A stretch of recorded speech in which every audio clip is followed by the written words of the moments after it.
नमस्कार, विश्व कारोबार में आपका स्वागत है।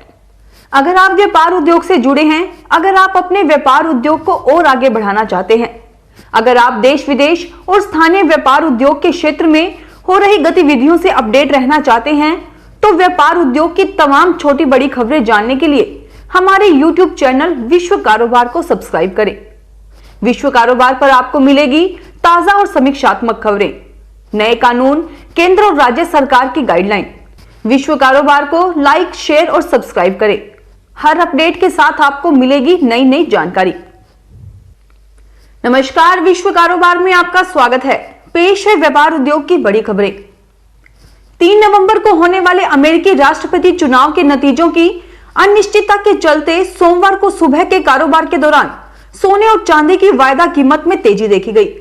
MCX पर सोने का वायदा भाव 0.12% यानी 61 रुपए बढ़कर 50,760 रुपए प्रति 10 ग्राम हो गया। चांदी 1.12% यानी 682 रुपए बढ़कर 61,547 रुपए प्रति किलोग्राम हो गई है। वैश्विक स्तर पर मजबूत डॉलर के चलते सोने में गिरावट दर्ज की गई। निवेशकों को मंगलवार को होने वाले अमेरिकी राष्ट्रपति चुनाव का इंतजार है। हाजिर सोना 0.2% गिरकर 1873.87 डॉलर प्रति औंस हो गया। अमेरिकी सोना वायदा 0.3% की गिरावट के साथ 1875 डॉलर प्रति औंस पर रहा। डॉलर इंडेक्स 0.1% मजबूत हुआ। अन्य कीमती धातुओं में चांदी 0.9% गिरकर 23.41 डॉलर प्रति औंस पर आ गई। प्लेटिनम 1.5% घटकर 836.37 डॉलर और पैलेडियम 0.2% बढ़कर 2216.05 डॉलर हो गया। भारतीय ऑटो सेक्टर में स्कूटर्स ने अपनी अलग पहचान बनाई है। स्कूटर का बाजार बहुत बड़ा है। इस दिवाली में 4 ऐसे स्कूटर्स हैं जिन पर सबकी नजर रहेगी। ये आपको डिजिटली कनेक्ट रखेंगे। इन स्कूटर्स को स्मार्टफोन कनेक्टिविटी के साथ बाजार में पेश किया गया है। स्मार्टफोन कनेक्टिविटी प्लेटफॉर्मों के माध्यम से पेश की जाने वाली सुविधाओं का मुख्य आकर्षण turn by turn navigation, call, message alert आदि है। देश में कोरोना महामारी के मामलों के बीच बाबा रामदेव की कंपनी पतंजलि ने महज 4 महीनों में ही 85 लाख से अधिक कोरोनिल किट बेच डाली है। कंपनी के आंकड़ों के अनुसार इस अवधि में बेची गई दवाओं की कुल बिक्री करीब 241 करोड़ रुपए है। कंपनी के आधिकारिक आंकड़ों के अनुसार 18 अक्टूबर से 23 जून के बीच कुल 23.54 लाख रुपए कोरोनिल किट बेचे गए हैं। कोरोनिल को कोविड-19 के इलाज के रूप में 23 जून को लॉन्च किया गया था। हालांकि अभी तक यह साबित नहीं हुआ है कि यह कोरोना के इलाज में कारगर है या नहीं। बाजार में आने के कुछ समय बाद ही कोरोना के इलाज के अपने दावों को लेकर कंपनी विवादों में घिर गई थी। कंपनी के क्लिनिकल ट्रायल व इससे जुड़े आंकड़ों को लेकर सवाल खड़े हुए थे। भारत के विदेशी मुद्रा भंडार एक बार फिर नई ऊंचाई पर पहुंच गया है। पिछले हफ्ते विदेशी मुद्रा भंडार 560.532 अरब डॉलर के स्तर पर आ गया। रिजर्व बैंक की ओर से जारी आंकड़ों के मुताबिक 23 अक्टूबर 2020 को खत्म हुए हफ्ते में विदेशी मुद्रा भंडार 5.412 अरब डॉलर बढ़कर 560.532 अरब डॉलर हो गया। वहीं इससे पहले 16 अक्टूबर को खत्म हफ्ते में भंडार 3.615 अरब डॉलर की बढ़ोतरी के साथ 555.12 अरब डॉलर के स्तर पर आ गया था। आदित्य पुरी इस साल अक्टूबर में HDFC बैंक के CEO पद से रिटायर हुए थे और अब उन्हें एक नई जिम्मेदारी मिल गई है। पुरी को ग्लोबल इन्वेस्टमेंट फर्म कार्लाइल का सीनियर एडवाइजरी नियुक्त किया गया है। कार्लाइल ने कहा कि पूरी एशिया में इन्वेस्टमेंट को लेकर कार्लाइल की टीम को सलाह देंगे। पुरी नए मार्केट और इन्वेस्टमेंट के नए मौकों के बारे में बताएंगे। इसके साथ ही पुरी कार्लाइल के इन्वेस्टमेंट प्रोफेशनल्स और पोर्टफोलियो मैनेजमेंट टीम को हाई क्वालिटी बिजनेस के बारे में भी सलाह देंगे। भारतीय जीवन बीमा निगम ने अपने फ्लैगशिप एन्युटी प्लान जीवन अक्षय को फिर से शुरू कर दिया है। यह स्कीम एक पेंशन स्कीम है। कुछ महीने पहले LIC ने जीवन शांति स्कीम की शुरुआत के बाद जीवन अक्षय स्कीम को वापस ले लिया था। हालांकि LIC ने जीवन अक्षय स्कीम को फिर से शुरू कर दिया है। नए सिरे से लाई गई योजना जीवन अक्षय VII अब LIC का एडमिटेड इन्यूटी प्लान है। वहीं जीवन शांति एक डिफर्ड यानी स्थगित इन्यूटी प्लान बन गई है। इसके लिए जीवन शांति योजना को भी संशोधित किया गया है ताकि जीवन अक्षय के साथ किसी भी तरह के डुप्लीकेशन से बचा जा सके। पूर्वी और पश्चिमी दिल्ली के कुछ हिस्सों में वाहनों के लिए हाई सिक्योरिटी वाले नंबर प्लेटों और रंगीन स्टिकरों की ऑनलाइन बुकिंग दोबारा शुरू हो गई है। ये नंबर प्लेट ग्राहकों के घर तक पहुंचाए जाएंगे।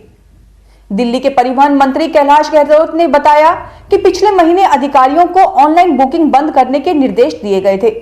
इससे पहले उन्हें वाहन मालिकों से इसमें देरी और रजिस्ट्रेशन पोर्टल में कई तरह की कठिनाइयों की शिकायत मिली थी।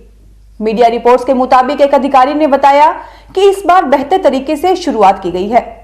अभी तक इसमें किसी भी प्रकार की कोई शिकायत नहीं मिली है। दिवाली तक करीब 3000 बुकिंग लक्ष्य रखा गया है। इंटरनेट में सनसनी बन चुके बाबा का ढाबा का मामला अब पुलिस तक पहुंच गया है। इसमें पैसों की हेराफेरी का मामला सामने नजर आ रहा है।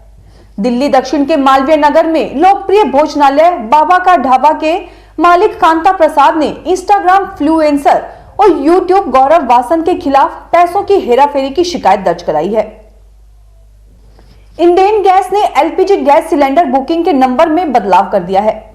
ग्राहकों को अब आज से यानी 1 नवंबर 2020 से नए नंबरों पर कांटेक्ट करके सिलेंडर बुक कराना होगा। अब पुराने नंबरों से गैस बुकिंग नहीं की जा सकती है। इंडियन ऑयल ने अपने ग्राहकों की सुविधा के लिए पूरे देश में अब एक ही इंडेन एलपीजी रिफिल बुकिंग के लिए कॉमन नंबर की शुरुआत की है। अब इंडेन गैस के ग्राहक अपने सिलेंडर को रिफिल करवाने के लिए पूरे देश में 7718955555 नंबर पर 24 घंटे कभी भी बुकिंग करवा सकते हैं।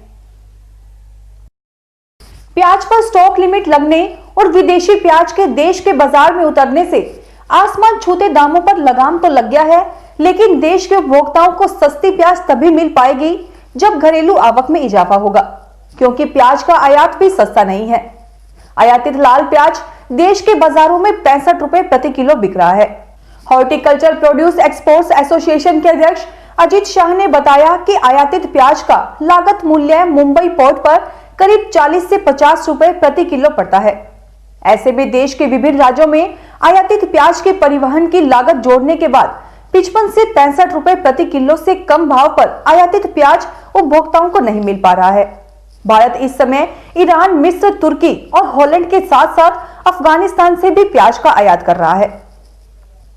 दिल्ली के पर्यावरण मंत्री गोपाल राय ने सोमवार को भाजपा और कांग्रेस पर निशाना साधते हुए कहा कि दिल्ली के प्रदूषण में पराली जलाने की हिस्सेदारी 40% है, लेकिन विपक्षी दल इसे मान नहीं रहे।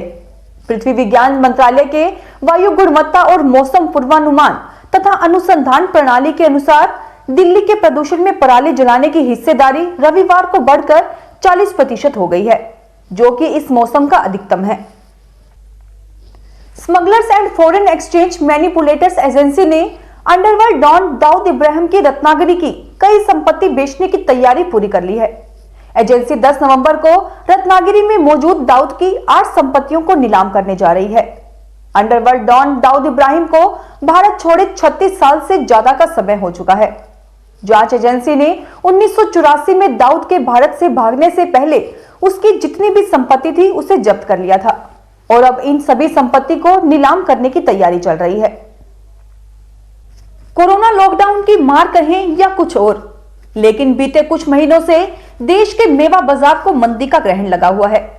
जानकारों का कहना है कि कई साल बाद मेवा बाजार में इस तरह की मंदी देखी गई है, लेकिन अच्छी बात यह है कि अब यह मंदी कुछ ही दिन की मेहमान है, क्योंकि दिल्ली सरकार समेत देश के और दूसरे राज्यों में शादी समारोह में शामिल होने वाले मेहमानों की संख्या में छूट दे दी है। खुले मैदानों में यह छूट अनलिमिटेड तक है, जिसे लेकर मेवा बाजार समेत दूसरे बाजारों में भी खुशी की लहर है। दीपिका पादुकोण की मैनेजर करिश्मा प्रकाश एनसीबी के सामने अब तक पेश नहीं हुई है। इस वजह से एनसीबी को दोबारा समन भेजना पड़ा है। इस बार एनसीबी ने करिश्मा की मां मिताक्षरा पुरोहित और क्वांट टैलेंट मैनेजमेंट के पास समन भेजा है। एनसीबी ने करिश्मा की मां को इसलिए करिश्मा के नाम का समन भेजा है क्योंकि करिश्मा ने अपनी मां का एड्रेस दिया था। इसके साथ ही क्वांट टैलेंट कंपनी में वे काम करती हैं। समन भेजने का सीधा मतलब है कि क्वांट टैलेंट कंपनी करिश्मा को समन के बारे में सूचित करे, ताकि इस बार करिश्मा पेश हो सके। बता दें कि एनसीबी ने करिश्मा को अक्टूबर में समन भेजा था, लेकिन अब तक वे पेश नहीं हुई। ड्रग्स मामले में एनसीबी उनसे पूछताछ करना चाहती है। फिलहाल इस बुलेटिन में इतना ही, फिर हाजिर होंगे और बड़ी खबरों के साथ।